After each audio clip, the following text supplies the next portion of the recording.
Hey, third time's a charm, right? Yep, I think this is like we're full blast. We're ready to go to the Mune. You know, let's Houston, we do it. have no problem. Alrighty, hello all and welcome to another episode of Dockside Magic. We are accompanied today by my buddy Kevin, our co-host, What's up? as well as a new face. We have Andrew, who is co-hosting today as a guest. Hello. Terrific. Alrighty, so gentlemen, you guys have partaken in some recent cEDH tournaments and events and such. Go ahead and give me a short synopsis of you, your history in Magic, current events that you've done, or so-called recent events, and how you did in some of those. Yeah, so super excited to have Andrew joining us here. So this is Kevin, obviously. Anyone that's listened to the podcast knows I'm online or in the Ethernet, known as Varek or Varek S, depending on where we're at. But yeah, so I guess I've been super busy actually with blessed to be busy, I should say, with a bunch of events. It's basically been every weekend. I went from an LGS that was super good, a lot of fun decks showing up there, and I was able to put up a top four there. And then we had a Mox Masters event put on by Eminence Gaming and Playing with Power, phenomenally ran. And then obviously the Okotober, which I think we're diving into today, and then another Mox Masters before we were able to actually scramble together recording this episode. But I was able to put up a top four at the LGS, and then a top 16 at Mox Masters, and then another top 16 at the second Mox Masters, which, if you notice, I skipped ones because I totally scrubbed out at Oko. But yeah, all with the same list. Nice. Nice. Kevin, what did you finish at Okotoberfest? Oh, shoot. Getting right to it. So at Oko, I believe I finished 47th, but I could be a little bit off there. I just remember reading the standings and being like, ah, darn, I'm just outside of the cut to top 40. So Nice. Andrew, what about yourself, man? Give me the lowdown on you and some of the history of what you do in this game. Yeah, hello. So my name's Andrew Van Hoose. I go by Paleo Drew on the internet, although I have a lot of handles. I think most of my cEDH related handles are Paleo Drew. So yeah, so I've been playing Magic on and off since about 7th edition, and I was playing Yu-Gi-Oh at the time. I was about 14 years old, and someone showed me Magic, and it was very slow compared to Yu-Gi-Oh. Because if anyone's familiar with Yu-Gi-Oh, even back in 2000, whenever I was playing 8, 9, it was it's a zero resource game essentially. So I was kind of exposed to Magic. Didn't really start playing until I was about 18 or 19. But at the time I was playing Halo at a semi-competitive level. Um, I was really trying to really trying to I don't know, I guess just push the limits and see how good I could get at a game. And because Halo at the time had an avenue to make money and to make a living playing the game. So that's kind of what I was doing there. And yeah, I don't know, just Halo at Bungie left, and with it Halo died. yeah, Don't at me, let's not talk about Halo 4. R.I.P. And yeah, RIP for sure. But yeah, let's see. So yeah, I mean, yeah, Magic played on and off basically. Played some standard, played kitchen table Magic, whatever. Didn't really fall in love with it until someone showed me EDH, and yeah, just there's so much about EDH that I love, and I think is so fascinating. Such an interesting game, has so many layers to it that are even above what you do in the game. Like the deck that you choose to play is more of a reflection of yourself, I think, than you can have in most games. Like I feel like, because I mean, we can even look at like personalities in the community, like the mono white guy, right? Like his identity is almost tied to playing a certain type of deck. That's just not really something you see in the majority of games that exist. Right. So that is something that's really fascinating to me, because I'll go ahead and start right now. I'm not super sweaty. Like, I'm not actually trying to spike every tournament I go to. I just don't care that much anymore. Imagine, like, cEDH is something I love playing for the game itself. Mm. And you can really express yourself through the game itself, and it's a very social game. And so that's what keeps me playing. But I have to play it. But I have to play at a competitive level because I have to get the best games possible, Yeah. or else it's not fun anymore. So there's a bit of that. So yeah, I went to Okotoberfest. I don't know what my rank was, or what my standing was exactly. I had 1 win, 4 draws, 2 losses. Or no, I'm sorry. I had 1 win, 3 draws, 3 losses was my record at Okotoberfest. But I have been grinding the local scene, like Kevin was talking about. Columbus and Central Ohio has a lot of tournaments right now. Like, you can go to one almost every week. You can go to at least 2 per month right now. Yeah. Yep. And so, That's huge cool. shout out. Yeah, it really is. I mean, big shout out to the stores that are putting them on, and that are going through the growing pains of figuring out how to run a cEDH tournament, because it's not easy. No. It's Yeah. not easy. And the I less mean, like, yeah, go ahead. the tangent to that of, like, just kind of piggybacking what you're saying, in a lot of Sure. events in Central Ohio. I used to Yeah. live in Central Ohio. That's how we all know Yeah. each other inadvertently through the Magic scene. Yep. I live in Denver, Colorado now, and it is unexistent here. I Yep. mean, hey, if it's out there, please leave a comment so I can find it. But I ain't Let's hook found our shit. man up. Let's hook our man Yeah. up. I keep seeing, like, the Ohio scene exploding after I left, and it's like, the hell, man? Yeah. Like, I where mean, was this when I was there? Kevin, I feel I got it rolling a lot. And then Kevin plays online tournaments. I hate online tournaments. I love playing, I love the gathering part of Magic. Like I was saying, I'm not really spiking it that hard. Like, I love finding people to play with, finding friends. I love the cards, like the physical part of the card, I guess, is really interesting to me. But yeah, so I've been helping to grow it. Kevin got it started, and I there's think a ton of you Magic. two There's a have ton. done It's everywhere. a huge bit to kind of spearhead getting it started. Nick Hudson as well, I'd include in that. Yeah, But, like, Nick the three Hudson. of Yep, you for are sure. like at least the current pioneers in that Central Ohio meta that's caused a spike in people that play cEDH, and also with that coming tournaments to give a format or a table for I those will people to definitely stand say at, per se. also, I think Thank we you. kind of Yeah. passed a pretty monumental point there, where this past week, as of time of recording, we got to 100 plus members, which I'm really excited about, because I mean, Yeah, imagine woo! if we have 50 plus members We doubled. at every LGS tournament. We're all going to be complete savages in the realm of TEDH or whatever. So I'm really happy. Yeah.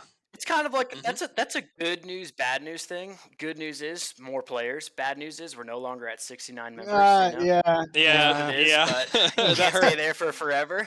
It hurt my heart. Yeah. 420 is the next goal, and then Right, 666, and then Yeah. 777, Right. You got to and then redeem yourself by all 1337. that devilish acting. Yep.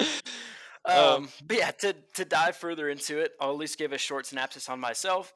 My name is Isaac Theodore. I've been playing Magic very on and off for the past decade and a half.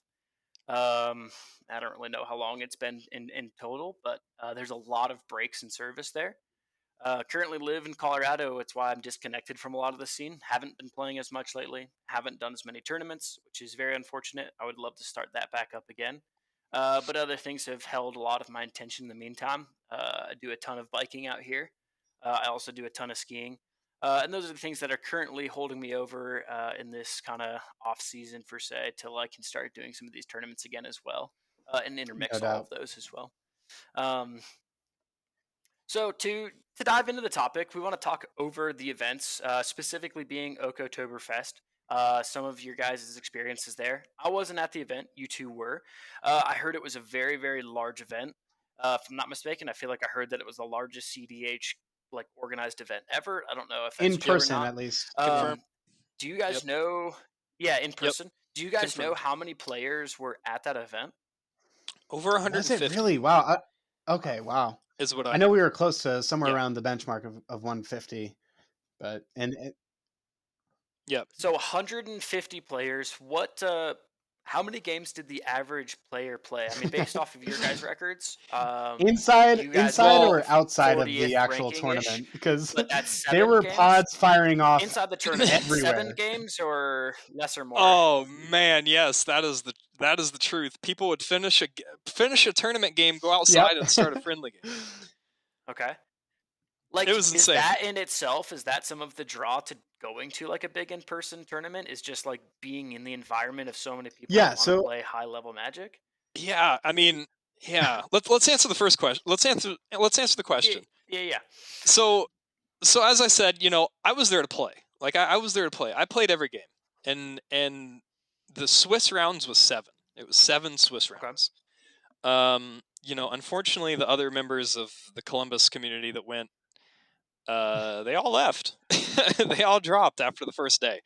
So some amount of people played 5, and they just knew they couldn't cut to the top 40. Sure. So I would say probably the least that people played was 5 rounds. The most people 5. played Okay. was the average is mhm. definitely 7 because not very many people made it past that.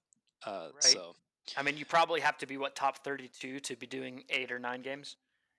um, they had a weird system. I wasn't good enough to know it, so rip RIP me. But Sure. if you were high enough in the standing, you got to skip one of the Yeah, so semifinal it was games. really interesting the way that Okay. they basically divvied it out. Since it was such a large event, they did a cut to top 40 prior to cut to top 16, which is where most events will pretty basically pivot, Right. because then it's an easy, elimination round where the winner of each of the 4 pods will advance to the finals, right? Moves on. With this event, Yeah. they wanted to actually have 40 players have the opportunity, and I believe they basically cut it where they had the top 40, and then if you were in the top percentile of that top 40, you got to buy.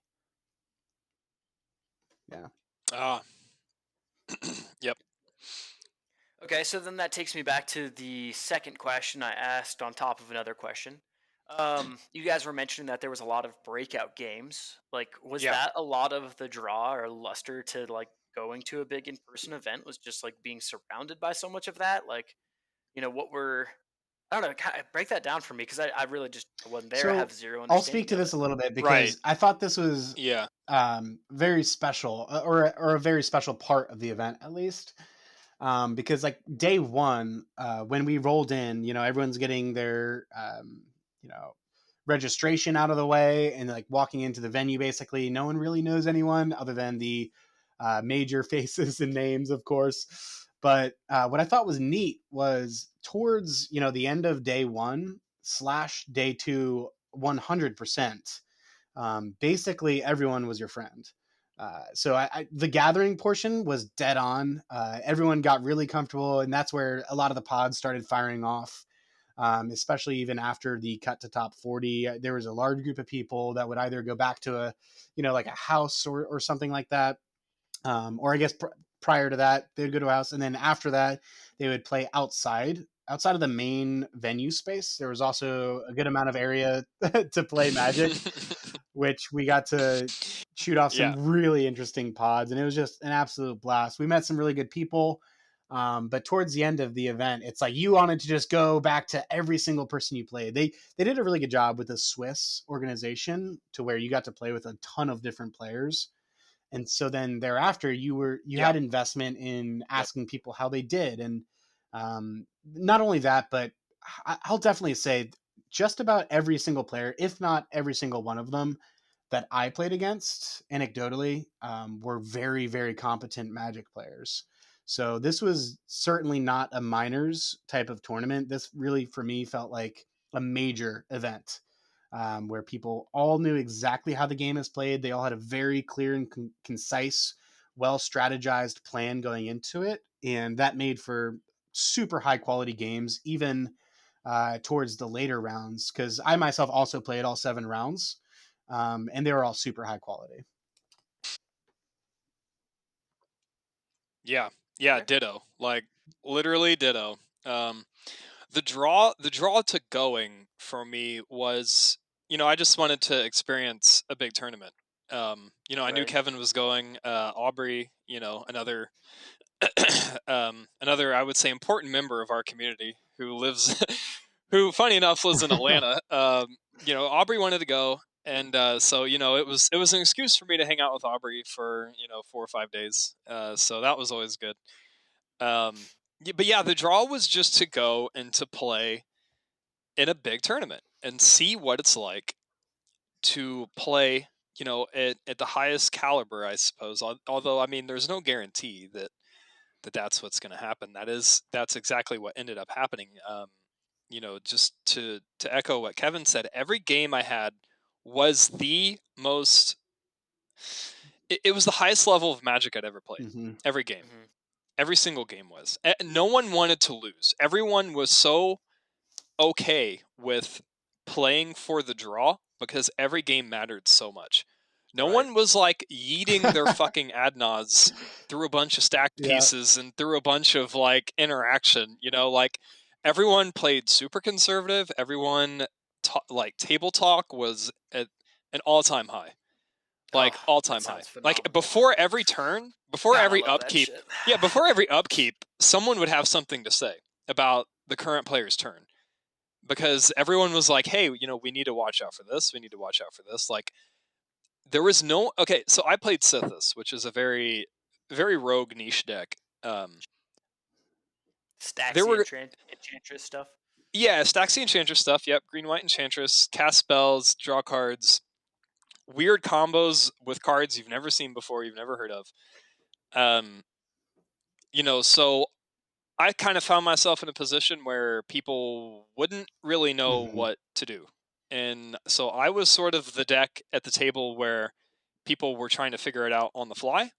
But there was only one deck, I would say, really, that I seen that was a weird deck that wasn't a deck in the meta. So pretty much everyone knew what was going on. Sure. Like there wasn't someone who didn't know what their deck did. There wasn't someone who didn't know what another deck did.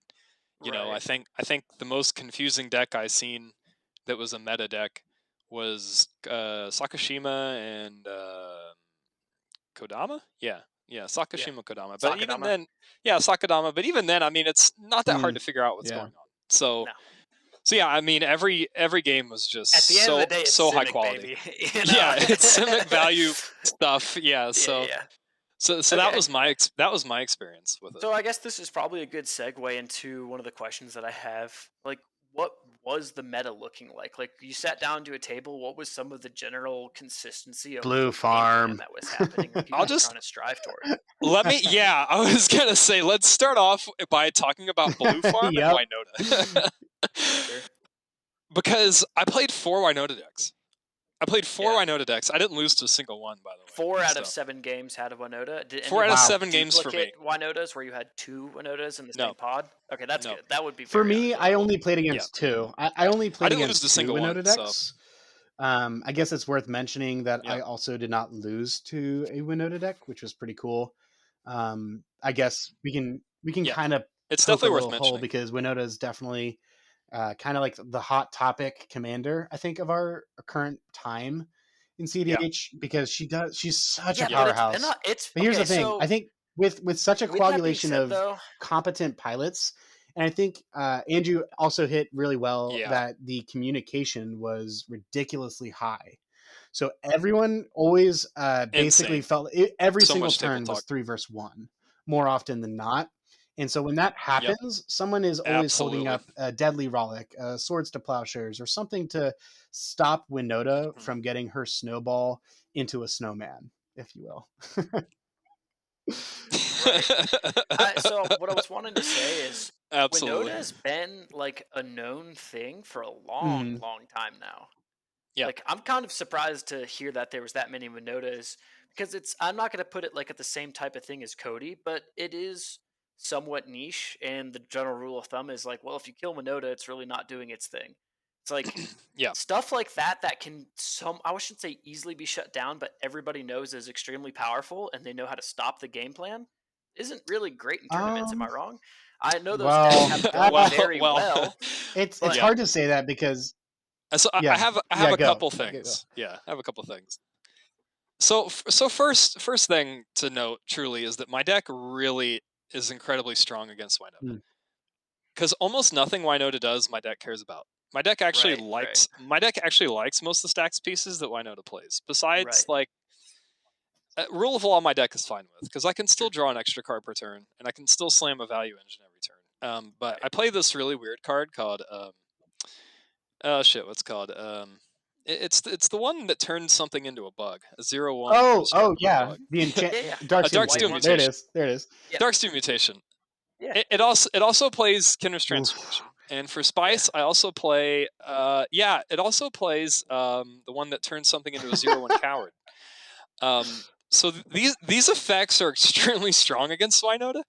So if you're getting just ran over by Winota, honestly, just play something that turns it into something, or just Yeah. Gilded Drake, or just I Yeah. Gilded guess Drake that the Winota. makes that makes a lot of sense because Winota in the colors of the white and red has Yeah. so few things that can answer permanence on the battlefield outside of Chaos Yep. Warp, which is Yep. pretty fucking Which is terrible. not played. Yeah, Not played. Yeah, it's yeah. pretty bad. There's It just is been not way too played. many times I feel Chaos Warp has ripped someone. I think actually, for those that are like super well invested, Oh, you and I.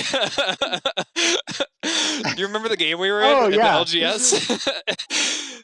Remember when they Chaos Warped my stacks piece and I I got an literally, Elishnorn dude, instead? yeah, that has happened more times than I can count. Oh wait, no, it was Tybalt's trickery. I'm Same sorry, but it's difference. a similar Yeah. Same effect. thing. Yeah. Similar effect. Yeah. So It's a poor answer that does a funky thing that can also I saw end very there's a poor. game. yeah, but my second thing about Winota, sorry, my second thing about Winota is just piggybacking on. Yeah, it's been a thing, and I think that's what's hurting it.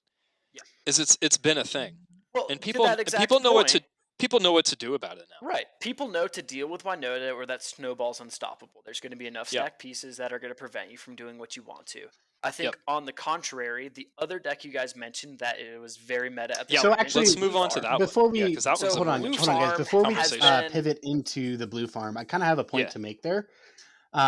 Just with decks, just like the Sure. Winotas, I'm also going to categorize the Krark and Sakashimas into this category because that's another deck with a different Oh yeah, game I didn't play plan. one, so Instead of stack snowball, it's more of like a storm snowball, but you beat it in the same way in which you just cast a removal spell at a particular time. So because of that, there seems to be yeah, they're almost like this yeah, mid-range strategy. Winota being a stacks beatdown, whereas Krark Sakashima being an unstoppable storm. Both of these can be beaten, even though they play really, really comfortably into this mid-range strategy. Both of them can be beaten with a single piece of removal. So that encourages a lot of these even blue farm decks to play more removal spells. So this also really majorly influenced the deck choice that I've been bringing to a lot of these tournaments, which is Timna Thrasios. Because that's Thrasios. Thracios. That's actually Brian Koval. I was just listening to one of his podcasts, and that's how he pronounces it. So apologize. Spoiler alert. He's the guy that interesting. won the whole thing, but Timna and Thrasios, or TNT, otherwise known, does a really phenomenal job of going underneath the radar in terms of the mid-range strategy, whereas the Winota decks or the Karkashima decks will very very blatantly and in your face show that they are about to accrue this gigantic snowball that you will absolutely die to. Timna Thrasios, you never really know what's going on Right. outside of Thrasios reveals on the card draws and Timna drawing up to 3 cards a turn. And at the end of the day, you just being a mid-range strategy. Myself specifically, I've been super hot on the Hulk lines of play because once you reach that critical mass of, okay, I'm going to go for it, it's very difficult to interact with. But anyway, just wanted to kind of throw that out there. Yeah. So that's Yeah, for part of sure. what I was wanting to say on the Blue Farm thing. So Blue Farm has been redeemed as one of the best decks for what, 3 years now? 2 years? TNT is the only other How deck out long there has that's Flash also been been banned? considered one of the best decks. Yeah. So I would say a this year. Yeah, I would say a a year, year to people a have year and a half, realized probably. Tim Necrom Hmm. is really good. Yeah, the reason why those, TNT and Blue Farm can hold so well still while being the known boogeyman almost, is that they're not that threatening. They just do their thing. They accrue value for a slow period of time, buying their time, honestly Yep. preferring the game Yeah. very late, like Yep. wanting that to happen, doing actually what they can to prolong the game instead of just trying to present wins, like actively trying to just get to the end game and then outvalue people there. Um, Everybody knows that that's what those decks do, but we're willing to let them slide by as the boogeyman because one, there's other decks out there that are heavier, scarier boogeyman. Yep. But two, because we all know what those decks do, and Right. it's not that threatening Yeah. till it does it. Yep. And when it does do it, there are sometimes ways of answering.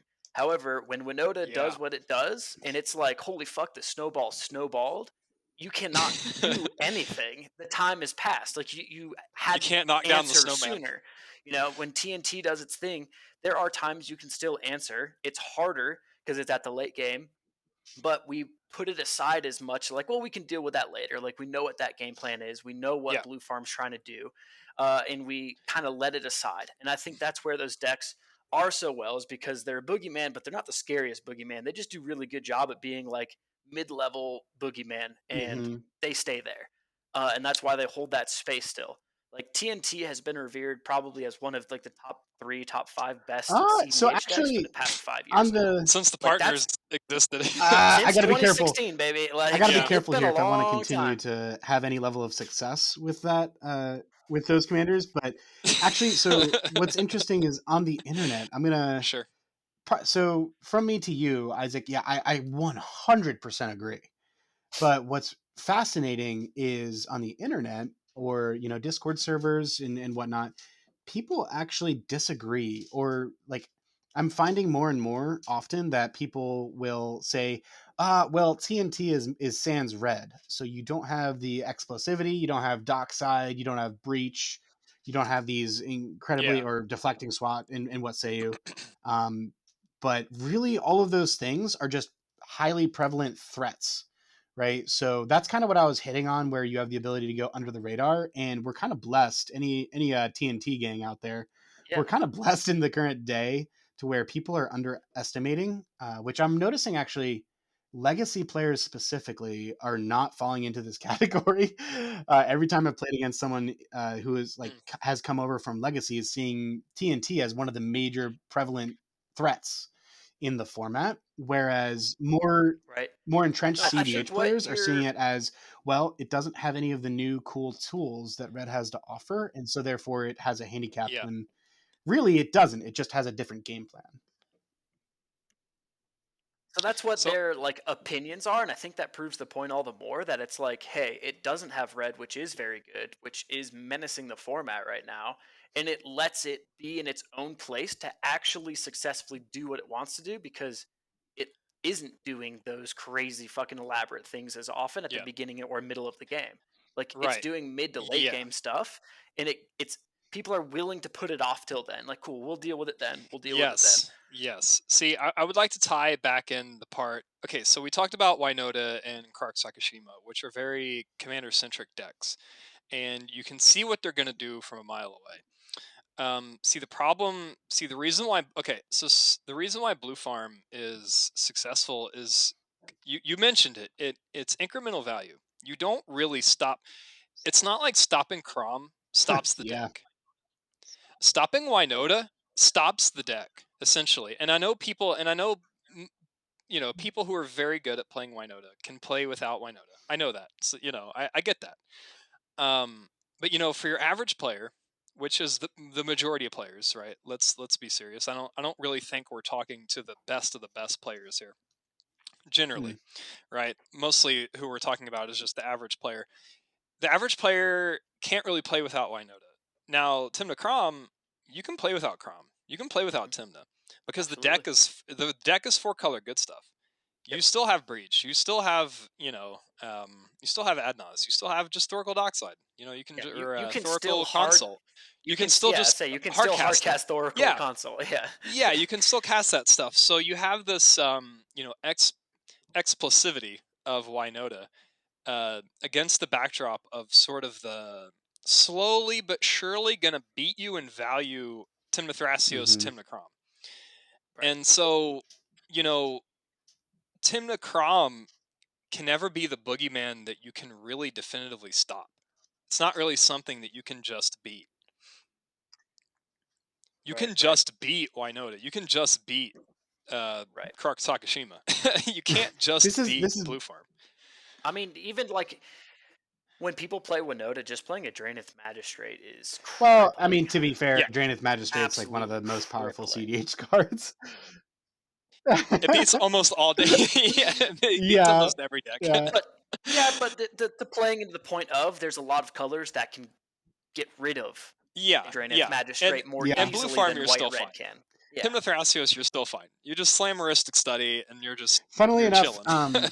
so Wynota, you're actually, screwed. right before the event, I know this because like on the car ride from Ohio to Philadelphia, very timely, Into the North released a podcast episode. I'm going to cite here real quickly on where I Yeah. believe the title of the episode, if anyone wants to look it up, if they haven't already, it's called "Facing Your Fears," where they spoke a little bit about how Mm. you have different options in matchups where you can either go under, which in short is just trying to basically turbo out a win before your opponents at the table have an opportunity to set up something that's going to stop you permanently, or you can try to fight in the middle, which like say you have a large amount of interaction in your hand or what have you, or you can go over top. I think Timna Thrasios or Timna Crom, especially Timna Crom, um, because it has this like ability to, if you give it an inch, it'll take a mile. It has the ability to go over a lot of these crippling silver bullet decks, such as Winota. Because at the end of the day, Winota really, I mean, it is a stacks deck to a degree, but it wins through snowball combat. So a lot of its pieces are dedicated to Mm-hmm. that, and it's really not going to be pushing out like a say a Yasharn list or something that's heavy stacks oriented. Is just going to every single turn put down another piece that's going to stop the game altogether. Those decks have a really hard time winning. Winota has a good number of slots dedicated towards winning the game, which is why it's leaps and bounds more successful than every other stacks deck. Hot take, maybe, I don't know. I think it's cold at this point, but Oh, yeah. So absolutely. Yeah. It's like S tier tournament winning deck. Yeah. It's better than most stack decks because it can get to Beats phase and surmountable damage exactly, quicker by that a also lot. exploits, That's why. maybe not exploits, Yep. but presents a level of play.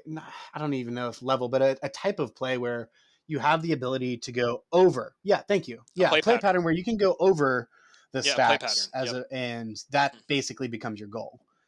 There's been tons of interviews where Brian Koval Yep. from Bosch and Roll, um, he's basically time and time again said how the way that he engineers, pilots, and enjoys playing cEDH with Timna and Crom at the helm is he's here to play. He's here for a long time, not a good time.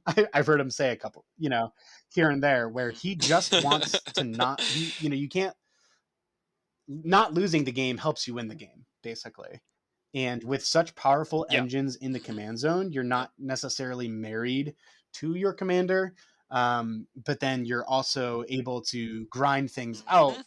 incredibly efficiently. Yep. So, and, Yep. and I guess that's, Mhm. Right. I'll try to wrap this up here, but that's part of what, one of the things I love so much about cEDH is just like Andrew was saying in the very beginning, so much of people's personalities is tied, and you can really see through the way that they brew their and engineer their decks. Some Yep. people are completely, they know what you're getting into when Mhm. you're building, say, a Gitrog monster. Gitrog is probably not going to have a high success rate if you're not able to get the frog out, right? It's not like they don't. It's not like they're blind Right. to that Right. Yeah. weakness, but it also just has such an incredible Right. strength Mhm. once that piece is there, and that's just the opportunity cost, I guess, as a player that you have Mhm. to evaluate.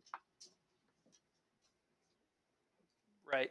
So to summarize, then, question being, what was the primary meta looking like? Oh yeah. Mid to late game, slower, a curve value. Blue Yeah, yeah, Blue we were talking Farm and about that. I Wynota is the meta. Yeah, Blue Farm and Wynota was the meta.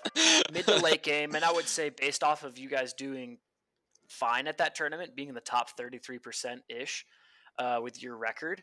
Having 3 draws apiece, I think, Mhm. is a testament to that. Oh yeah. Yep. That a lot of that meta was very willing to take the draw, as Andrew said. Yep. Like, people were like, "Hey, Everyone a was draw is willing to not a take Yeah. loss. A draw is a lot better than Yep. a loss. I may not be getting the win, but people are going to sculpt their decks around that." So with that meta, slightly stacksy, mid-range to late game, what were some of the major cards played outside of Winota, Crom, Timna?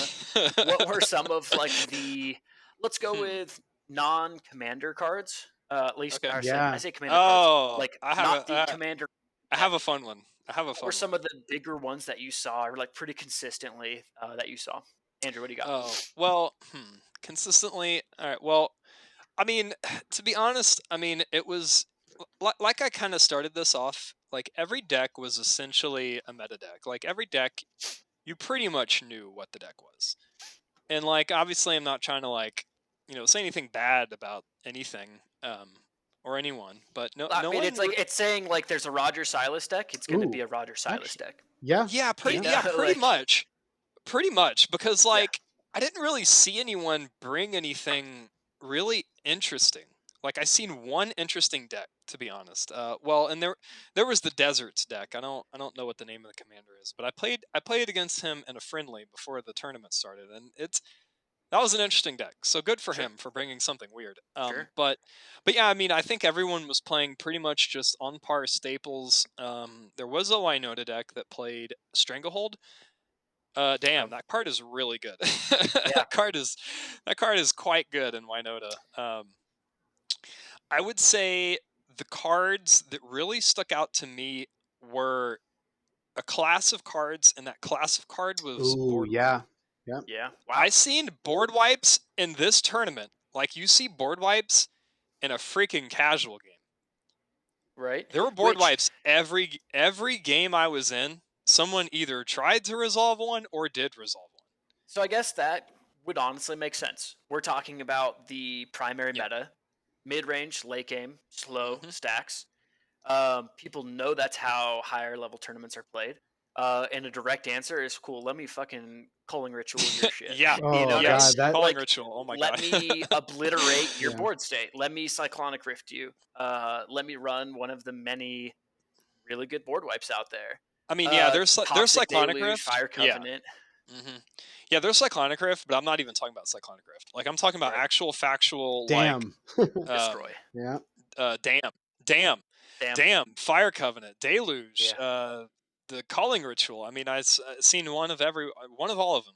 Yeah. I Huh. mean, there probably That's- was a deck out there playing freaking Blasphemous Act that I just So didn't this see. is Like, probably it was this crazy. is one of two things. One, people just getting smart and starting to realize where the meta is. That Yeah, we're it's in people a getting mid-range smart, creature which meta. which sucks because I hate board wipes. They're unfun. Right, Quit playing right. them. I can't win through Yeah. them. Don't play them. Right. Yeah, they're so good. Don't play them. People are getting smart. They're starting to Yeah. realize that there's a lot of creatures and board wipes are effective. Yep. Or they've started just taking all the other content creators out there seriously when they're saying like, "Hey, board wipes are good. Play them." Yeah. And I mean, they're correct. I wish they weren't correct, but they're correct. They're so Right. correct that I might start playing Heroic Intervention in my green-white Enchantress deck. Prevent all Because damage if you control a commander. all creatures I control Oh, or indestructible. Gotcha. yeah, it's Prevent all all damage is the green foggish one for yeah, the green fog free one. Yeah. commander. Yeah, that one's not good. This one you have to pay 2 mana for. One generic, The one only ones I green. know are deflecting swat, fierce guardianship, and then deadly rollick still holds a place. The green and the white one I have not very much so seen in cEDH. Yeah, there is a white one that you play for free. All your creatures get indestructible. Yeah. Heroic Intervention is one generic, one green, and it says all permanents you control gain hexproof and indestructible until end of turn. Yeah. Obviously, I play green-white Enchantress, which is a very specific archetype. But you know, you don't want to get dock-sided. Oh, there's some of those. Some of I mean, the Calling Ritual is really insane. calling ritual is just gas, man. It's like If you're in it's Salt High scarier than Colors, seeing an Adnos get a cast, man. It's tough. if you're in Salt High Colors and you can take advantage of the mana production, you have to play that card. So, Right. fun fact about Almost culling every rituals. permanent is 2 mana or less. Culling rituals specifically has actually changed my entire outlook on how I want to articulate my cEDH decks. I will not play a deck at the moment without culling ritual. I think it's just so unbelievably good. Just like you guys are just hitting on. Yeah. I mean, board wipes are being Yeah. played for a reason. They really tempo swing Yep. very well. Just Mhm. due to it It's being a a 4-player format, Draenith a Magistrate just 5 for 1, craps on so 6 for much. 1. It's like an 8 for 1, dude. Yeah. Yeah.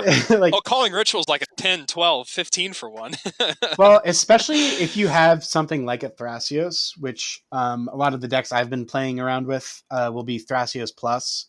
And when you have something like even one available blue mana after the spell resolves, you'll be able to replay Thrasios. And even if, say, you don't have a demonic tutor, add-ons, whatever it is that your payoff might be with all that mana, still being able to have access to 12 mana, let's say you use 4 for the Thrasios, that still leaves you with, I mean, what, another 2 activations? So you'll see upwards of 4 Mhm. cards and put in, Mhm. at worst case, 2 lands, which then you're sitting on a Thrasios activation or another Thrasios Yep. activation each turn, or Or you best draw case, Adnaz and win the game.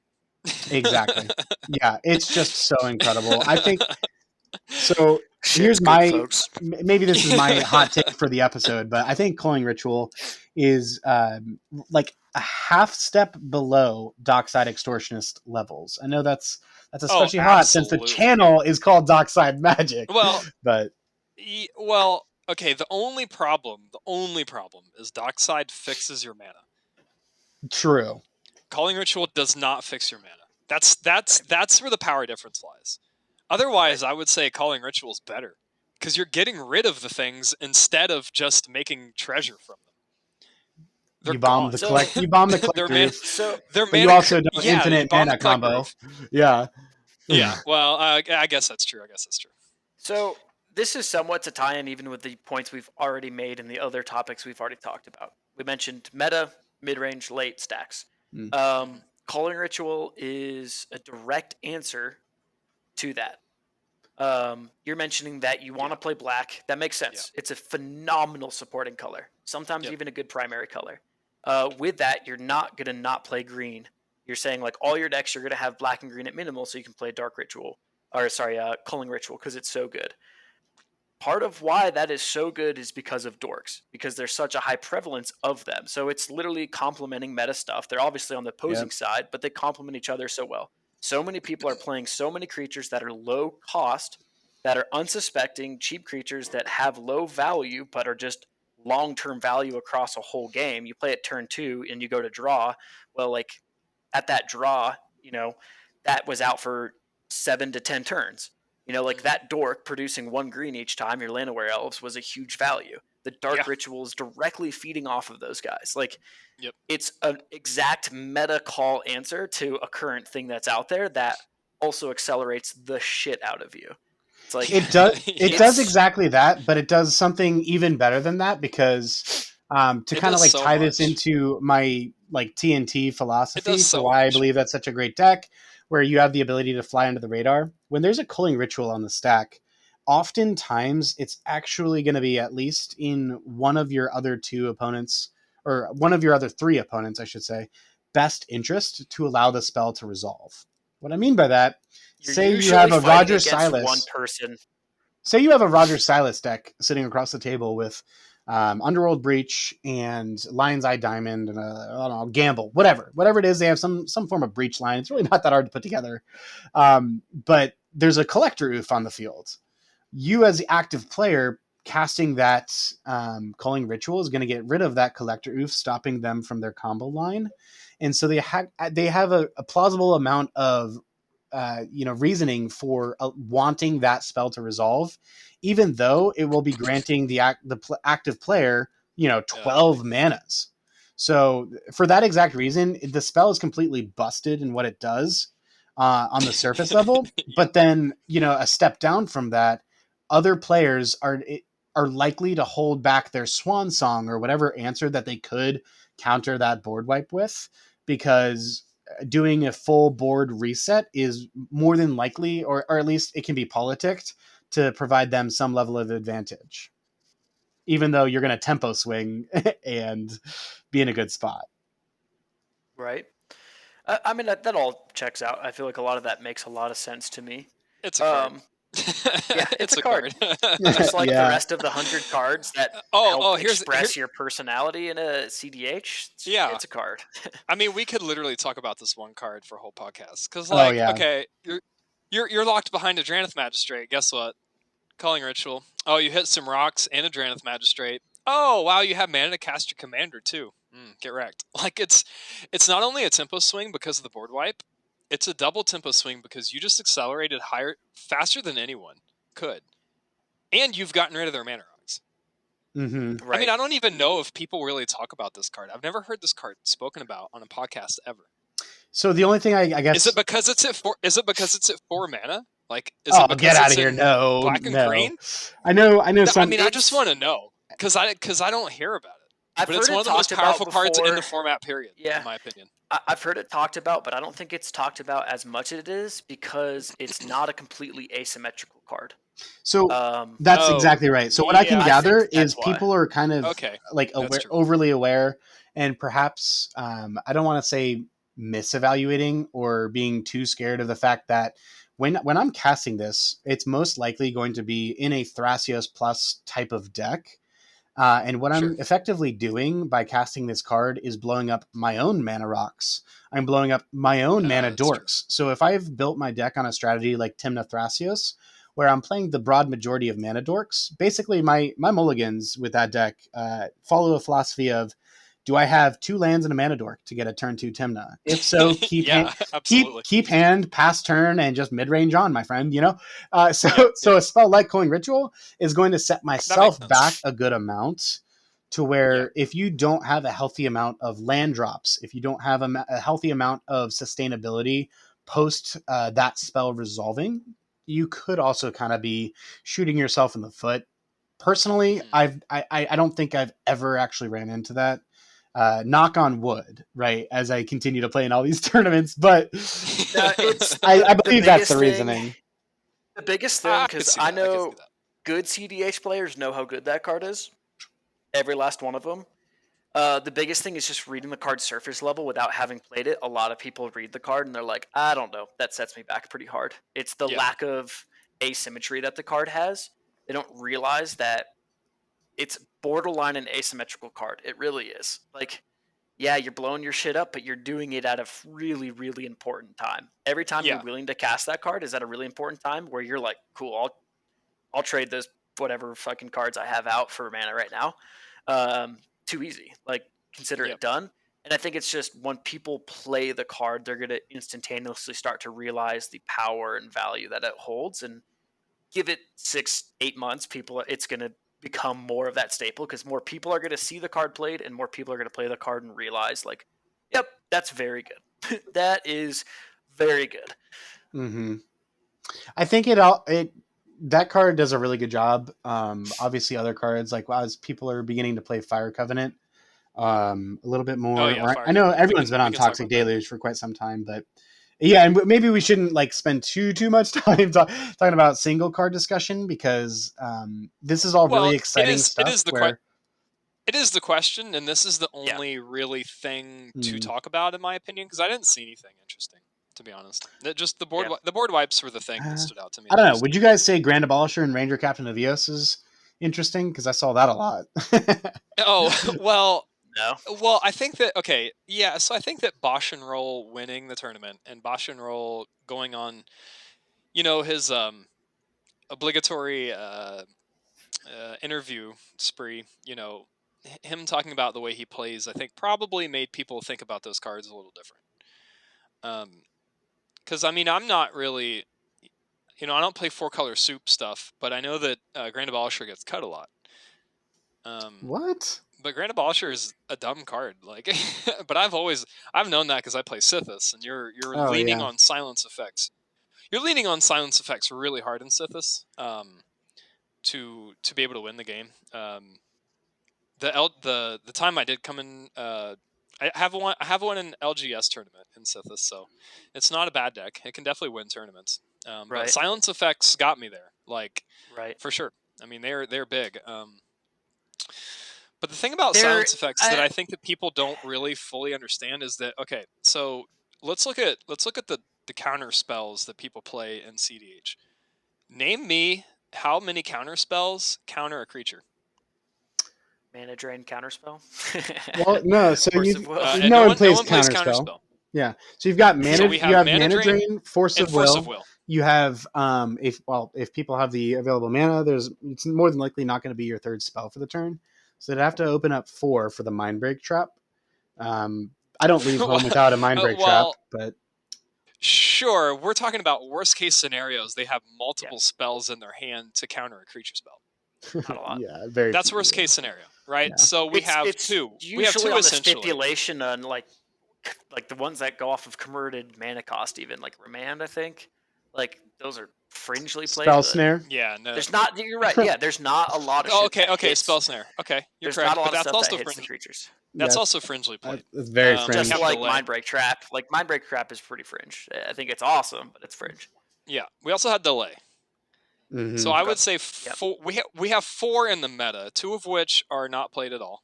Well, I shouldn't say that. Two hold of on. which are not played very often. Spell snare and delay are not played Drown very in the often. Lock. I've been seeing a little bit of that. Okay, yeah, but that's in low color decks. Yeah, you're right. Not in tournament lists. TNK. That's low color Yeah. decks. Yeah. That's low color decks, which is fine. I mean, there are plenty of low color decks in tournaments. There are plenty. I mean, the guy who won the local that you and I were at, I mean, he was playing Mono Blue Urza. So, True. I mean, low color decks have their place in the meta. But basically, what I'm saying is, I think a lot of people think about their Thoracle, consult backup as tainted or as Pact the Negation, Dispel, whatever it is, Force of Will. Those things only hit one thing, and they can be more easily countered. I mean, you can just dispel a Force of Will. You can dispel a Pact of Negation. You can't dispel a Draenith or a Grand Abolisher. Yeah. It's a very hard card. It's a very hard card to counter. And I think this is also a decent. It's a decent case for green because I love green, so I'm gonna try to make a decent case for green. To play green so that you can easily get Grand Veil of Summer or something too. Yeah, that helps. Well, yeah, support. Veil Summer is a good card. Although as a green stan, I actually don't like Veil Summer because I think it has the same problem as counter spells, is that you can just counter it on the stack pretty easily. Mm-hmm. Grand Abolisher and Ranger Captain are very difficult spells to interact with. Unlike extremely difficult spells to interact with. Unlike Defense Grid. Like Defense Grid. That's been a hot topic card as of late. Yeah, it's pretty. I don't like Defense Grid very much. I could play that card and play it right. I've seen it played very effectively, and it's amazing. Yeah, that's what I'm and saying. I've seen it played very play ineffectively, and it's like hilariously bad. Hear me out. I could play that card and play it well. I've seen it played wrong too many times that I hate the card. It is one of the biggest Kingmaker cards out there.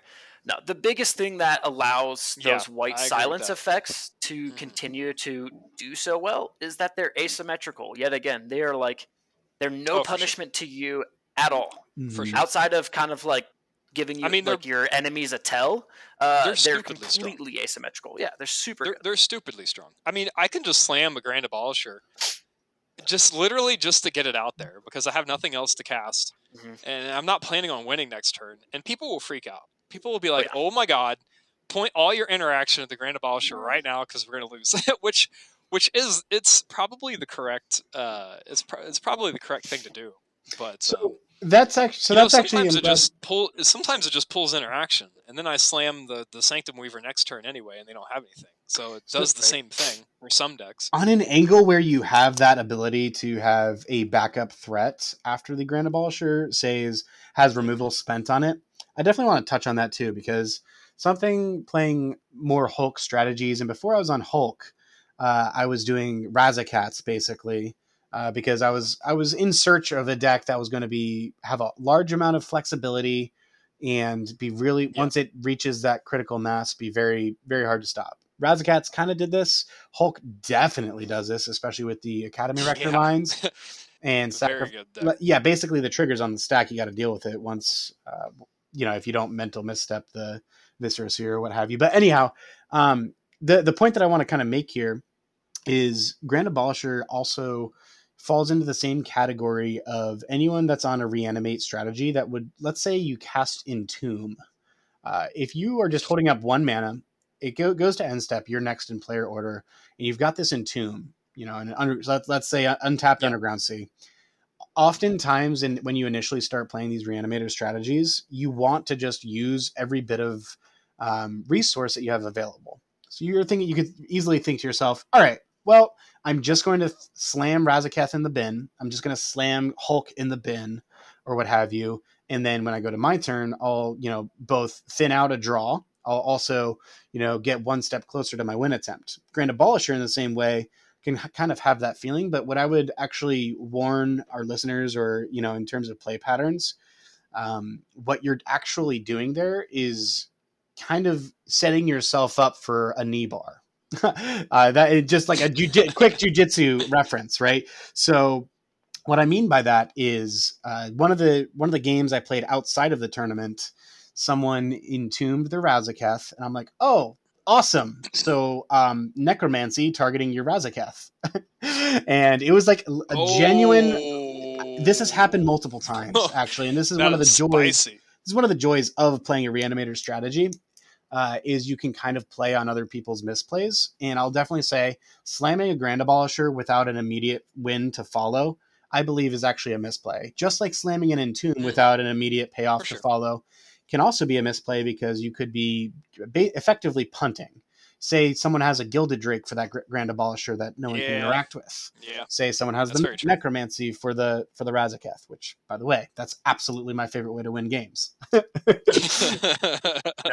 I think I can agree with that. I think I agree. Grand I agree. Abolisher can't really be used as just a value card because it's No, too high of a threat and it paints you for too much of a target, and it expels too much interaction, sometimes unnecessarily, when you're not that's ready true. to do anything. You sit there, you're like, no, no, like I have 2 white and I have the card. I need to play it now. Yeah. But you can Yeah. have so I positive mean, score of like, when you I play, will shoot you.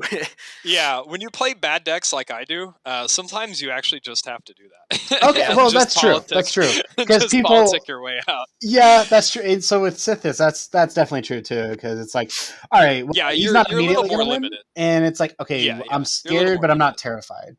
Yeah, But Right. in it has powerful that. and really explosive combo decks, yes, I would agree. I would try to save the Grand Abolisher. So Sure. this actually kind of goes right into one of the very notable moments that I remember in the tournament, which actually ended up in being a draw, which was an incredible game. My round 3, I had Blue Farm going first. I had Chulane going second, myself going third, Ooh, Timnathrasius, Chulane. and then Hullen. oh yes, Hullen. that's Yeah, right, that's correct. Holland. Hullen. My bad, guys. Gosh, I don't is know who it determined it was 2022? Hullen. Almost 23? Yeah, come on now. And then going fourth, I had Blue Farm, or Bosch and Roll, on his Blue Farm. Yeah. Basically, what had happened was turn 1, the Blue Farm player slams a Mana Crypt Rhystic Study, which is a terrifying turn 1, and he was just accumulating all his value, basically. Hulane was actually deploying some really harsh stacks pieces. There was one Hmm. specifically where you got to bounce a land anytime a creature comes into play. That really hindered my Ah, ability to yes. snowball.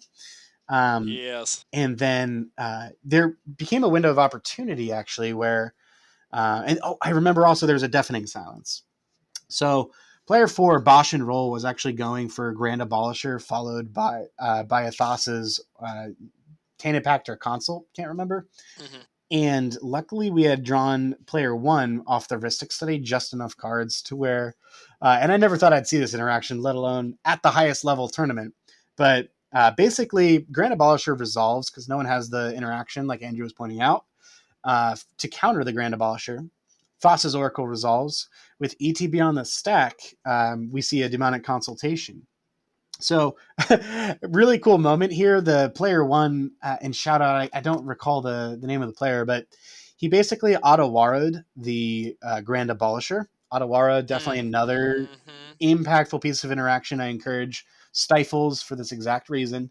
Um, or Yeah. specifically the crab. Specifically the crab. I don't mean to go too off on a tangent here, but Channel. Sure, We're sure. talking about mirror. channel. I'm talking about mirror shell crab in channel specifically. It's basically a manadran. And everyone told me that I've lost my mind. I'm drinking the Kool-Aid, but I think it's worth exploring. Anywho, I literally saw Adawara on the Grand Abolisher. The deafening silence prevented the Bosch and Roll from protecting the demonic consultation, and then a swan song to follow since channel's not a cast. It was definitely one of the more notable, like, oh my god, we're Yeah, playing Commander moments. that's yeah, that's insane. That's pretty insane. Hmm. So we're I here hate the talking channel about. lands. Just gonna throw that out there. They're I good. fucking hate those They're lands. We're talking about noticeable things or They're notable. way too strong. For each of you guys, what was a notable match? We'll start with you, Andrew. I'm putting you on the spot. Well, like I said, kind of everyone was really an extreme high level play. I'll talk about the one that I won because I won through Culling Ritual, which was pretty insane. Oh, wow.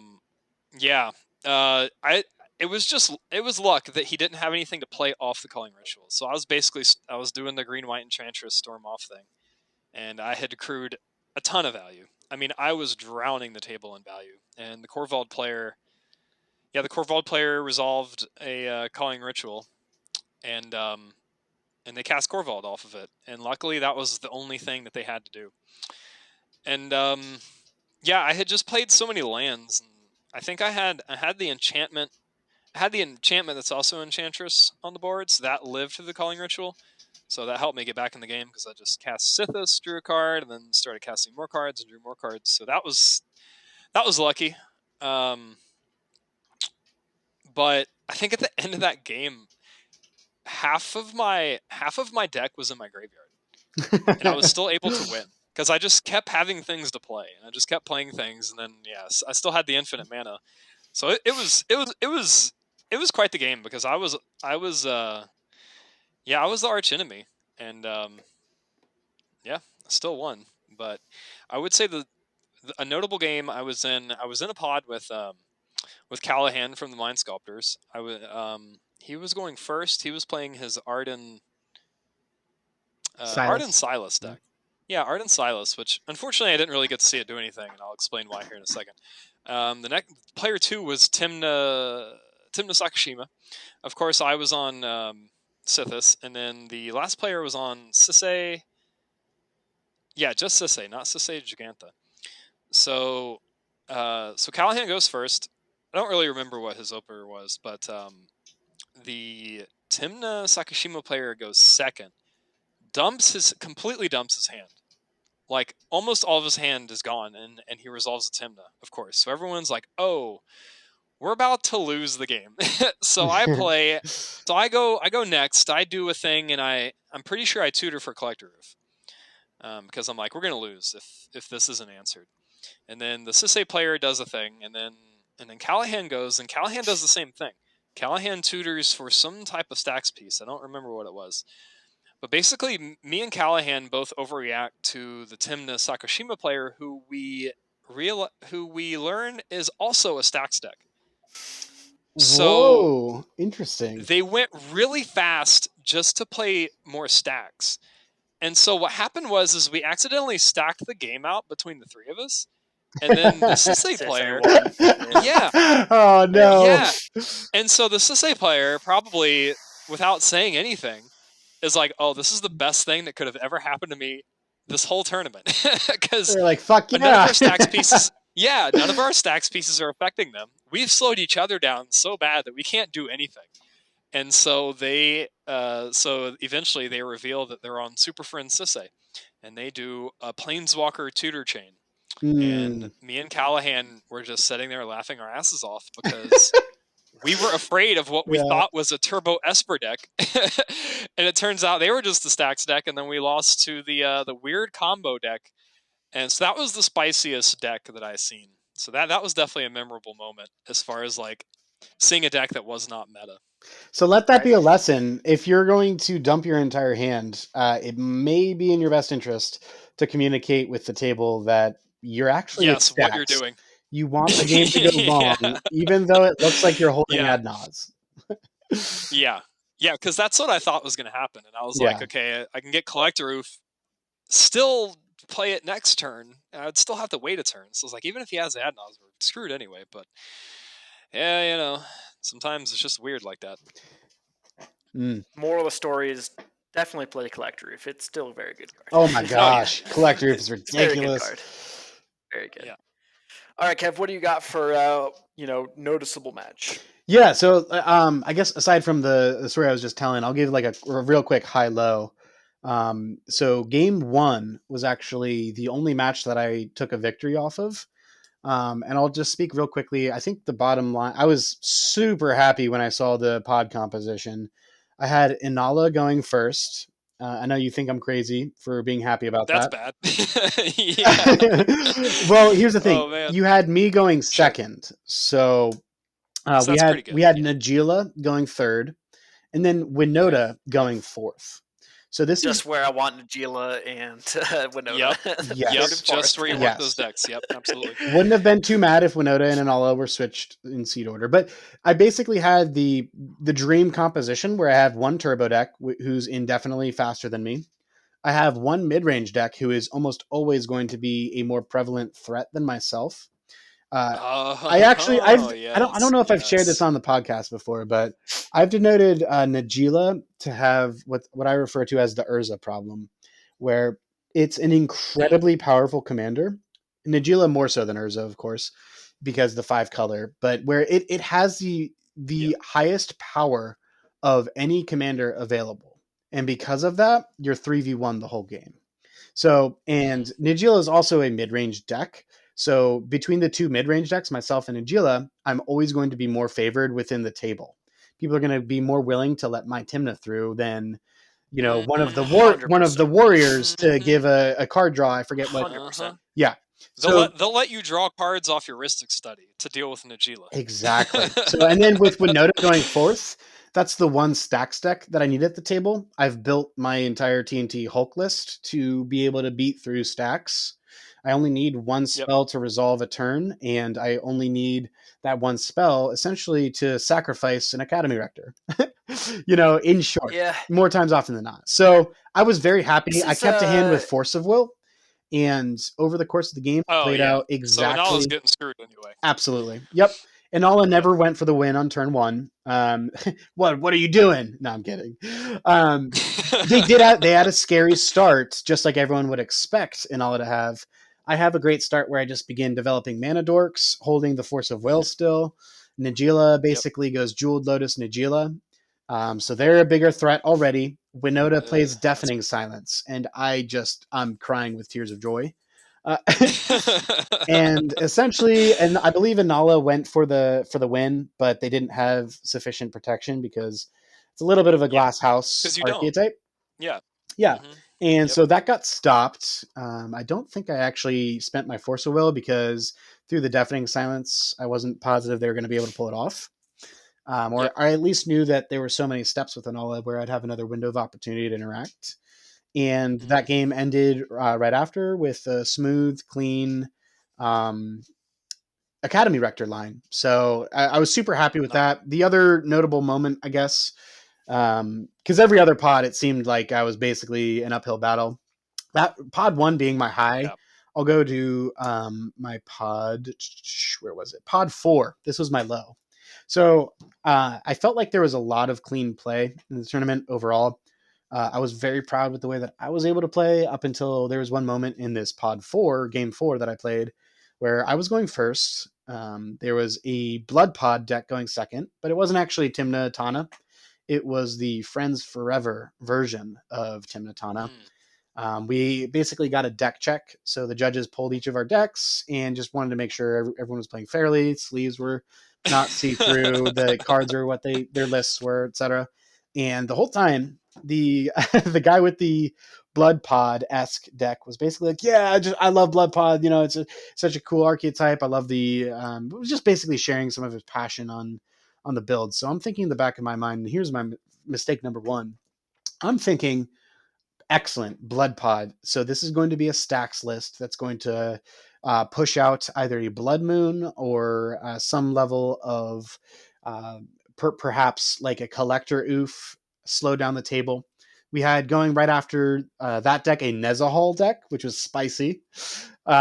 Super cool list. Didn't get to see a whole lot of it. And then Winota going last.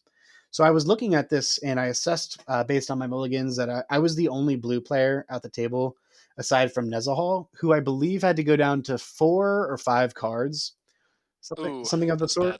bad. Um, and I was thinking that this game That's was going rough. to get grindy really quick. I denoted Bloodpot as a stacks deck, Nezahal as a mid-range mono blue, Winota clearly stacks beatdown, and then myself as being the quickest to develop my mid-range plan and snowball. So turn one, going first, I played a Soul Ring, which the Nezahal player mental misstepped. Unfortunately, I mental misstepped Wow. their mental misstep. So I Oh. believe this was my biggest throw of the tournament, actually, because I also had enough lands to be able to play the game out into that mid range long grind game. And instead, I kind of got blindsided by wanting to basically take advantage of seat one, you know? Right. And so Right. after I my misstep resolves, I'm like, sweet, I got a Soul Ring, pass turn. The Blood Pod esque player with the Friends Forever commanders, I can't remember the names, forgive me, but he goes Mana Crypt, Soul Ring, Mox, Opal, Land, Cast Commander, and my jaw just about drops, and I'm like, holy Mm-hmm. crap, that's terrifying. Like, even though the rest of his deck was built to slow the game down, he just had an incredible bomb, explosive hand. So Nezahal goes basically land pass. Winota basically goes land pass. I go land Thrasios because I didn't have any other interaction outside of nothing that was playable. And Blood Pod deck on turn two basically slams uh, the pod. What is it? The Planeswalker mono green one for 5 and 2 green. Uh, the new, what's her New name? Vivian. Yeah, Vivian. That's Vivian of it. the Hunt or whatever. Yeah, and uptick sacrificing his 3 CMC commander to go get the Felidar Guardian, and we're dead. Yikes. Yeah, GG. yeah, Yep. yep. So that was definitely the low, where I was like, oh man, it's tough to not get blindsided on using your own interaction to protect your value engines. I guess being Let me even let me just Soul ask Ring. you though, like, what would your mental, like, what did you think you did wrong though? Because I don't see how mental misstep saved you. Mental misstep would have saved us It's the because I could waste have of mental countered. It's a missteps. Yeah, waste, getting rid and of the I mana would have been rocks that able were to snowballing. use my mental misstep against the Blood Pod's Soul Ring after he played Mana Crypt on turn one. Would Oh, okay. Yeah, you would have That would assessed not that have with too given much him the value. mana, and he would have been dead he would have been dead in the pod basically for the I see. remainder of the game. Yep. Yeah. Yep. So we've talked about some of the threat assessment side of things.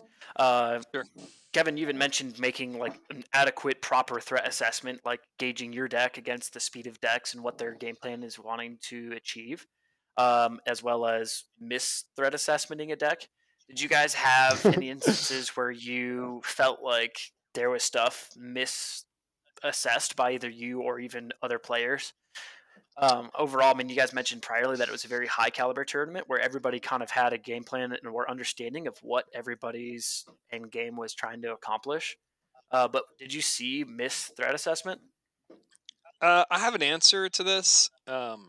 It's not really a direct answer because I didn't specifically see any missed threat assessment. Um, what I seen was, and this kind of goes back to our meta discussion, is what I seen is turbo decks not doing well Yeah. Yep. because they were hard to. There was too much interaction, and none of them were able to do anything. I never seen a turbo deck do anything in any of my games, and maybe It's that's because it's. and maybe that's like user bias because I'm playing a stacks deck, which is like totally fair and totally reasonable. I mean that makes sense. That it's probably a result of a lot of turbo decks. Those players playing in their regular meta, Hmm. Yeah. where people traditionally like you take a high level tournament meta, and you take your local meta. You take those same players and intermingle them. Hmm. People's mulligans look very different. Like Yeah. when you sit down at your local tournament, that mulligan's going to look very different than when you sit down at a very high level tournament. Yes. Like Yeah. people are going to be willing to go down to 4 just to ensure that they have a counter spell. Like Yeah. that's what a higher level game is. And turbo decks right now do not play well in that environment at all. I do not think they're good right now. Like, I'm just going to go They're ahead and not. say it. No, they're So- not. I And really don't think turbo decks are good right now. you're really going to find yourself in the first 20 minutes of the game playing 1v3 at all Yep. times. No matter whose turn it Yep. is, you're going to be 1v3ing, and eventually you're not going to survive that long enough to where you're just going to be out of the game for the next 60 minutes. So Yep. something really interesting about turbo decks, I think it's beginning to happen, but I believe it needs to happen a little bit even more so with specifically Bryant Cook getting involved from the Epic Storm on the Roger Silas or his ROG side deck list on Moxfield that you can look up. He basically goes in on the fact that Roger Silas is not the deck that tries to win turn 1, turn 2 every game. What it actually is Oh. at its base is an incredible storm deck that can win out of nowhere. So I believe we need to begin replacing the phrase turbo with storm. With storm. Yeah. Yeah. Because realistically, you have the ability to win out of nowhere with a turbo list, but that doesn't mean you should go for it the second you see a line. And I've actually been, since the tournament, I've been playing a little bit more with a homebrew storm list, and I've had huge success. Even though I have ability to potentially go off, when all of my opponents have 7 cards in their hands, this is where we begin to play chess, and I really weigh out the gambit, if you will, right? I don't want my opponents to use their interaction that they could also use for another opponent. Something really I heard John from Gemstone Mind podcast actually use this, and I love it. He mentioned that sure, people can say that the early bird gets the worm, but it's the second mouse that takes the cheese. Oh, yeah. Yeah. So because you run into the trap, and that's what absolutely. happens with turbo decks. Yep, and you then run straight into the trap because there's always a collect roof, there's always a silence, there's always a dispel, there's always a force of will. I mean, they're just so hard to win. It sounds terrible, but I love playing directly in turn order after a turbo deck or that storm deck. Yeah. Really like as it. you should, Yeah. because they don't. Absolutely. So, all right, I don't want to overgeneralize because there's a lot of extraordinarily highly competent turbo, or as we're trying to change to like this is all general storm decks or storm pilots, right? Really, the storm has something to offer that I think is a little bit unexplored, and that is flexibility of cards such as Emergent Zone, Final Fortune, and truly just ad nauseum being instant speed. Right? Back in like the Flash Hulk meta, ad nauseum was absolutely still played. It's just that it was never a main phase win strategy. Or you could also look at Necropods the same way. It's just a humongous advantage engine.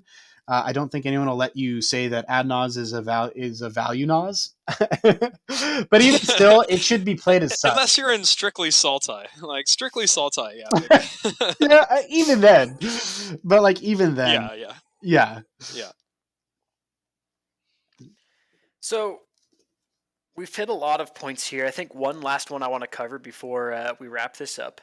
Sure. And this could be tricky to answer. Really don't know, but I'm asking this because I wasn't at that high level of a tournament, and I've never played at that high level of tournament. I've had great success at local stuff, and I've never done anything higher. To help guide players who are newer to tournament play. These may be well-experienced players, and they may be very novice cEDH players. But what makes tournaments so fun? Like, what is the benefit for them that you guys experience that could be a draw for them as well? And why should they partake? I think we kind of answered this at the start because it was a lot about the gathering. Like everyone you played with. Okay, because all right, so I kind of hinted about this about why I like playing cEDH and why I don't really consider myself a spike, because like every game is kind of a journey that you go on with the other people in your pod. Very true. As far as like if you're like an experienced cEDH player, but you haven't been to tournaments And if you're a new cEDH player and you're going to a tournament, I would say the best advice is to introduce yourself when you sit down at the table and start being nice to everyone. Because the game begins before your commanders are even revealed. I think a lot of people say the game begins when your commanders are revealed. I don't think that's true at all. I think it begins before the commanders are revealed, when everyone's getting a sense of each other. Because at these high level plays, people are going to shark you, and that's okay. And you need to understand Yeah. that's okay, and you need to understand that. But when it happens, you shouldn't be upset at them. And if the shark doesn't work out to their advantage, you don't want to spite them. Like you know what I mean? Like you don't want to spite play.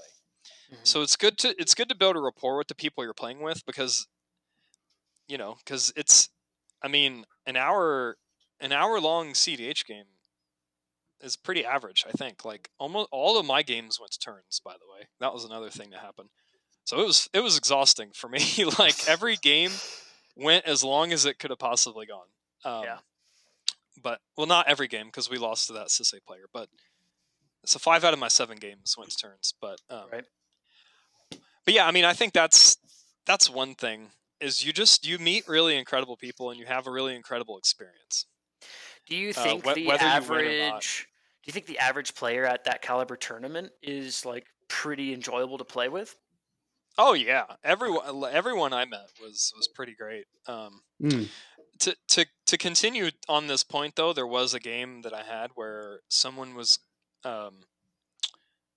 they were threatened with a game loss for missing triggers. And it's funny because they were playing Wynota, which is a stacks deck, and they were missing triggers into my stacks pieces. And as a stacks player, yes, it is part of my job to remember what's on my board. But sometimes the other players at the table will be talking amongst themselves about something else, and you'll be taking game actions, and you have to remember what's on the board too. So unfortunately, this guy kept playing through my root maze. And, when you're at a big tournament, you have to tell a judge about this, because they have to fix the things. So, if you haven't really been to a big tournament, you have to realize that you have to tell the judge about things when they happen. Yeah. So I would say for like a new player, like really brush up on the rules and like really make sure you understand what your deck is doing. Sure. Because you can get kicked for just not playing the game correctly. Right. With all this being said, though, in the capacity we're talking, would you even recommend a, slightly tenured cEDH player that hasn't had tournament experience to go to an event like this, or would you tell them to start smaller first? Without a doubt. I mean, yeah, I mean, so a little side tangent. So after personal advantage aside here. Yeah, well, after Okotoberfest, I've been to 2 locals after Okotoberfest, and just to be clear, I've been playing TNT as my tournament deck, because it is it's busted. It's super busted. It really is. I just play Uber. I play Uber mid range with like 2 win conditions, and I just I basically play what Bosch and Roll does. And literally after that tournament, I'm 10 times better than I was before I went into that tournament. Like my last 2 local tournaments, I've come second place, not even sweating. It's very similar. If anyone not even sweating. If anyone that's listening is also, let's say, like a skier, Isaac, you mentioned moving out to Colorado. I'd say it's very easy to draw a parallel where if you don't have local mountains, and then you're kind of thinking to yourself, is it worth to go out to Colorado as someone who doesn't really know the intricacies of skiing or snowboarding? The second you go out to Colorado, you're going to learn real quick, and you're going to become a tenfold better skier, snowboarder by the time you leave. And it's the exact same way with tournament play, especially with one that's in person as big as this. You get to meet all of the people.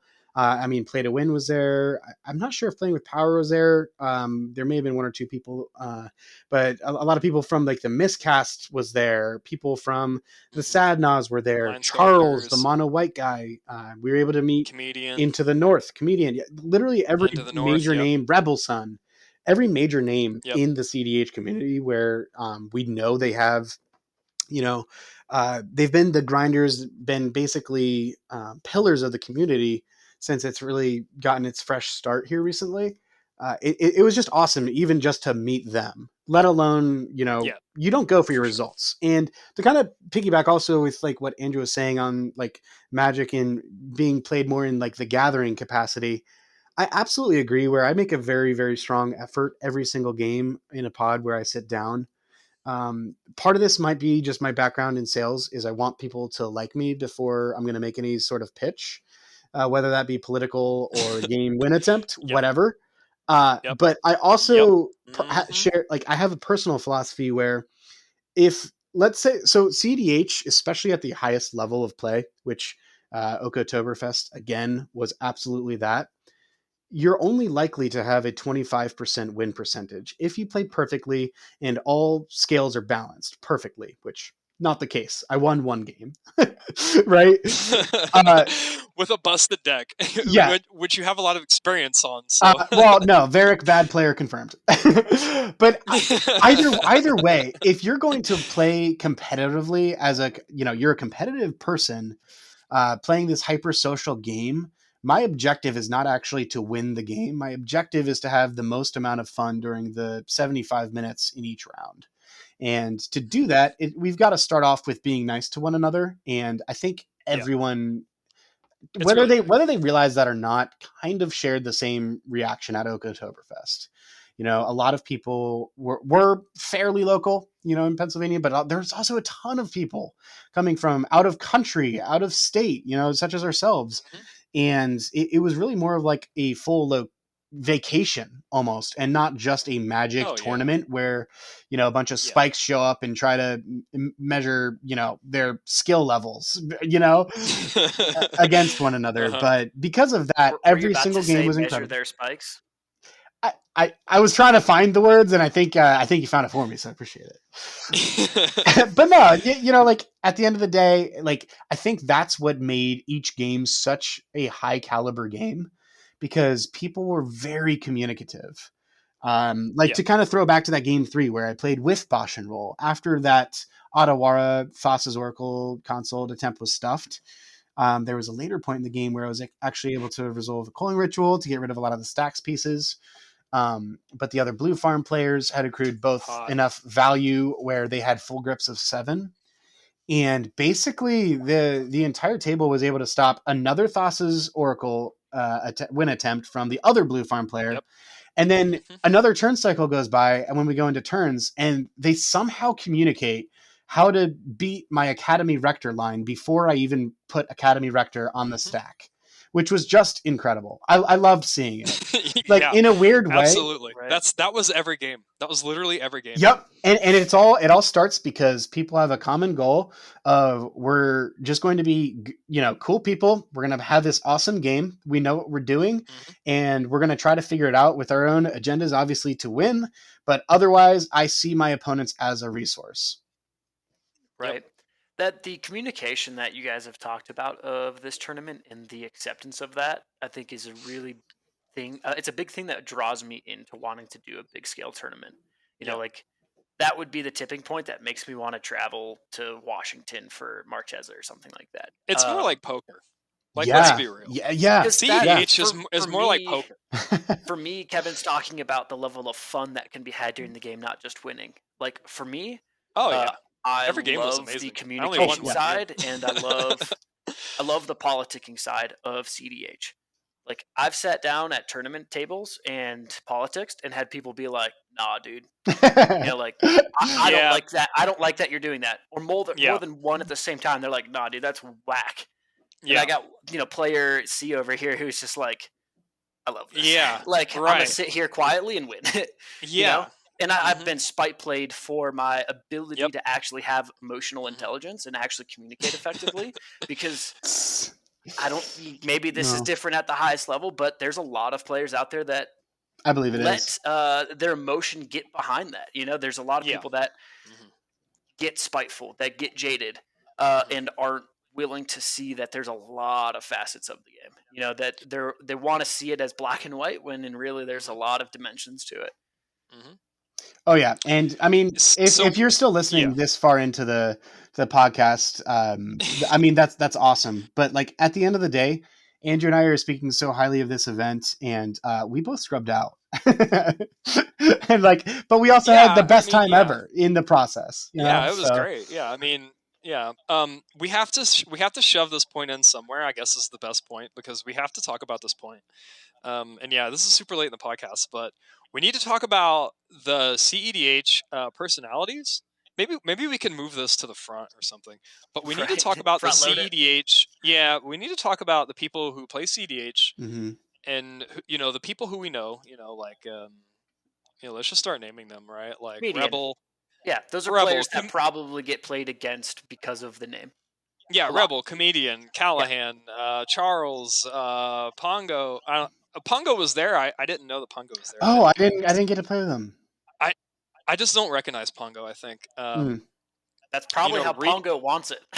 Yeah, probably. That's Honestly, yeah, intentional. yeah. Reed, Sick Robot. I mean, so I met as many of them as I could. They're all super great people. By Yeah. the way, I Yeah. just want to throw that out there. Yep. Like they were all really nice. I mean, they really care about growing the community, which is a great thing. Which, if you're a cEDH player, I think you need to really care about growing the community because this is like still very small. We're still very niche. Like we don't really have Yeah. much room to fail. Like we have to keep moving forward. We have to keep growing, and the only way of doing that is just taking it upon yourself to try to do it. But yeah, we need to talk about those people. The reason I think that they play at the highest level and are able to win as consistently as they do is yes, they are very, very good at Magic, right? We can look at Bosch and Roll and we can be like, all right, he was a Magic, he's a 60 card pro, and he went into the biggest tournament ever and won. So obviously the fundamentals of Magic are incredibly important. But what I've seen from these personalities is that they have a character that they play in the game, and they are very much a character in the game. Mm-hmm. So my game with Rebel really accentuated this. Rebel sat down with Blue Pod. The first thing Rebel said was, "This deck is not good." And you're like, okay, Tim Necrom is not good. Like, it's just it's an untrue statement, right? Like, let's be honest. Like, okay, they're not lying to me, right? Is it misinformation? I mean, sort of. But what they're really doing is planting a seed in everyone's mind that you don't have to worry about me. You have to look somewhere else. You have to look elsewhere. And Rebel won this game, and Rebel did that the entire game. They kept just deflecting attention away from them every single chance, every single way that they could. And it was very effective because they won the game. They did plays, I think, specifically to strengthen the narrative. They Tainted Pact it was Tainted Pact or Demonic Consultation. They did one or the other for something. I don't even remember what it was. It wasn't even that impactful. It might have been a Cyclonic Rift. They exiled almost their entire deck. They were down to like maybe 15 cards, but they still had Timna. They still had Crom. And from what I could tell from the cards that were exiled, they still had Laboratory Maniac. But they kept showing us their exile. Her, I think she goes by her. She kept showing us her exile, and all of the win conditions were gone. And she kept telling us that. She was like, Thoracle's gone, Underworld Breach is gone, all these other things are gone. She was like, I have no way to win. I'm not a threat. And I'm like, you're drawing cards with Crom and Timna. I guarantee you that she's trying to win with Labman. And I kept telling the other players at the table that. It's like, she's going to win with Labman. She's going to win with Labman. But she had planted the seed that the deck sucked, and she exiled her deck, and she kept telling us she didn't have a way to win. And guess what?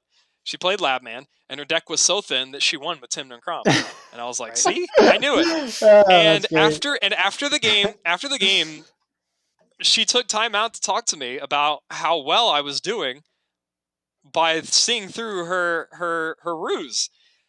And I was like, well, obviously, like we don't play to lose. Like we're not. I'm not necessarily trying to spike it, but I'm also not going there to throw games. I was like, there's no way you don't have a way to win. There's just no way. Right. And even I mean, from yeah. And by the way, all of the other content creators and personalities that I played with are the exact same way. Charles, he just does it in his own way. He doesn't say anything.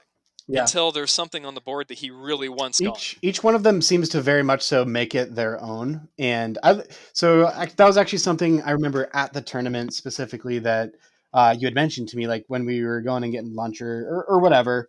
Yeah. And I was like, oh my gosh, it stood out a lot. The maturity or development of the characterization is absolutely so true, and that's something It's else that I incredible. would recommend to people, because that adds an additional layer of fun, expertise, and something else you can work Yep, on outside expertise. of luck Yep. of the cards, like in that poker, esque Hmm. correlation, where sometimes you draw the nuts, sometimes you don't. Well, what you have to do in the meantime is use your mouth, you know Yeah. and what Hmm. what I noticed, absolutely the same exact thing when you mentioned it to me. I've played with some of these players before. I seem to. This was before I had that game with Rebel too. Like Oh, I already nice. seen it. I was seeing it with Yeah. everyone. Yeah, Rebel was my very last game of the whole tournament. So when we had our lunch, that was like before I even played with Rebel. Mhm. And by the way, just real quick, on the point of like deflecting threats, because obviously Hmm. that's a huge point of when people say politics. We're really not trying to get people to vote for Donald Trump or whatever. Like it's not Right. actual freaking politics, to the point of Yeah. insanity or anything. It's just deflecting threat and directing traffic of resource, Yes. right? Directing attention. Yep. So, Yep. so I think Hmm. when we're talking about how developed the characterizations that a lot of these people have, which are very well may be due to forced development, in that they kind of have this harder game mode, being that people already know them. But Yeah. because people Hmm. already know them, people also already trust them. And when you trust Yes. Yep. someone's threat assessment, which can also be developed in games of people you don't know, which happened at almost every single one of my pods. We go right back to that 3 versus 1, and stopping someone from winning and continuing on the game without you know Hmm. overbearing, like Yep. king making. you know Hmm. so actually, I'd even go as far as to say that being in that class of contact or content creators definitely carries a perk that I don't think has really been spoken about much at all, where when Well. people buy Yeah. from who they like and they trust, right? So Yeah. Yeah. I've got something, so I have to play the Sure. devil's advocate. That's my Sure. role at all times in life. That's Yeah. who I Please. am. Please do. There's two sides, and granted, I wasn't at this event. I've never played against people that are a name, like people that other people know. Like I said it on the table. Like most people don't know each other. Well, Hmm. I've not sit down with, you know, I'll use as an example here, comedian. Comedian is a effective politicker. He is effective at communicating threat assessment to other players at the table, and he's very good at getting people to do his bidding for him. With that, still, there are Hmm. so many more times Hmm. where it probably hurts him than it helps him. When he's like, "No, guys, I promise, a Felidar Guardian's coming." I, I promise. Like, you need to react, and people are like, "Nope, we're getting suckered. We're getting suckered." Like just because he's an impressible, Sure. nice guy doesn't mean he's not about to fuck us in the ass here. Like, Yeah. and the Felidar Guardian gets played, and everybody loses the game, and he's sitting there like, okay, you're not taking me seriously because I have a level of clout and a level of what Yeah. people it's a good way to consider put it. an understanding of this threat assessment. I would actually venture to guess that most people that are a name that people know in cEDH have a harder time playing in these games because they're getting played against more. I feel like they're probably Oh having yeah. more of the guns at the table pointed at them than not. I I think mean, they're honestly at a disadvantage. comedian says that himself. Yeah. I mean, Charles says that himself. I mean, Charles, I can understand removing from the game because Charles's decks are built such that you kind of want him removed from the game. Um, Right. my answer to that would be that it's imperative for the player to understand the possible threats, and if the person is making a credible statement, because Rebel was not making credible statements the whole game. Hmm. Like, I think from just I don't know, I'm sure there's a word for it, some type of philosophical language point of view. None of her statements were really that credible because she kept saying, "I don't have a way to win," and I'm like, "Well, I don't see Labman. I don't see the Jace Planeswalker. Like, I don't. There's. I mean, you can win. Like, Blue Farm's not a bad deck. Like, what an insane statement that is.